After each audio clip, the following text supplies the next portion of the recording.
بسم الله الرحمن الرحيم.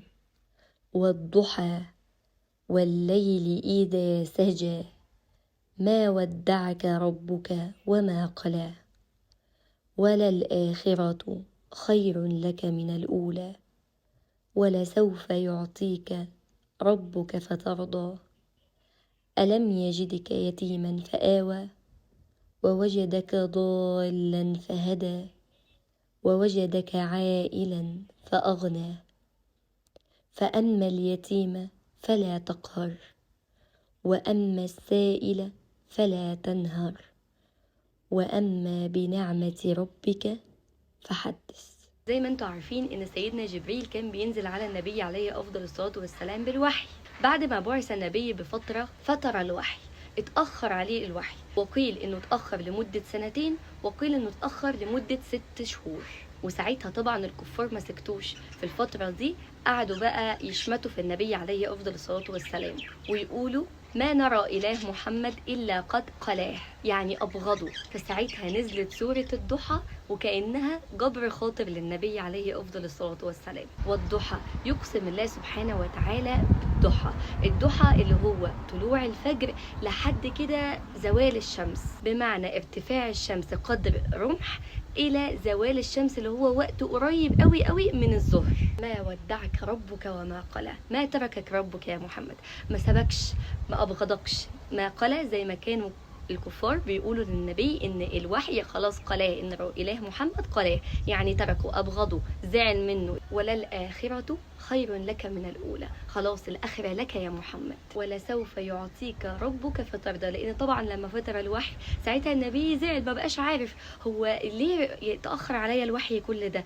هل أنا عملت شيء مثلا خلى إن الوحي ما ينزلش عليا؟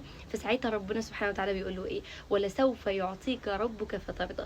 التأخير ده كان لحكمة لا يعلمها إلا الله، والعطاء هنا في الآخرة العطاء لمحمد ولأمته. الآيات اللي جاية بقى بدأ ربنا سبحانه وتعالى يذكر نعمه وفضله على النبي. ألم يجدك يتيما فآوى، مش انت كنت يتيم يا محمد وانت صغير، وربنا سبحانه وتعالى رقق قلب جدك عليك وخلاه اعتنى بيك، وبعد جدك بقى عمك أبو طالب برضو اعتنى بيك. وجدك ضالا فهدى، ضلا مش بمعنى ان النبي كان وحش، لا، ضلا ان هو مش عارف تفاصيل الشرع عامله ازاي. كان حنيفا، احنا اتفقنا قبل كده ان النبي عليه افضل الصلاه والسلام كان حنيفا، يعني كان موحد بالله، ولكن هو ما كانش يعرف بقى تفاصيل اللي احنا نعرفها دلوقتي. فهنا ربنا سبحانه وتعالى بيقول له ووجدك ضالا فهدى، يعني خلاص ربنا هداك ليه وعرفك يعني ايه ايمان. ووجدك عائلا فاغنى، عائلا يعني فقيرا فاغناك. يبدا بقى الله سبحانه وتعالى يعلم النبي انه يعلمنا فأما اليتيم فلا تقهر. لو وجدت يتيم ما تسقش ليه ولا تذله، واليتيم هو من مات أبوه وهو صغير. يبدأ بقى ربنا سبحانه وتعالى في آياته إنه يعلم النبي فيعلمنا فأما اليتيم فلا تقهر. اليتيم هو من مات أبوه وهو صغير، فده ما تسقش ليه، ما تذلهوش باللي انت بتديهوله أو إنك انت بتعطف عليه. وأما السائل فلا تنهر، حتى السائل بيقولك يعطيني، يا تعطيه يا اما انت لو مش عايز تعطيه ما تعطيهوش وامشي وسيب، ولكن ما تنهرهوش، ما تزعقش فيه غور من وشي. طالما انت مش متاكد هو محتاج ولا مش محتاج بلاش تنهر حد.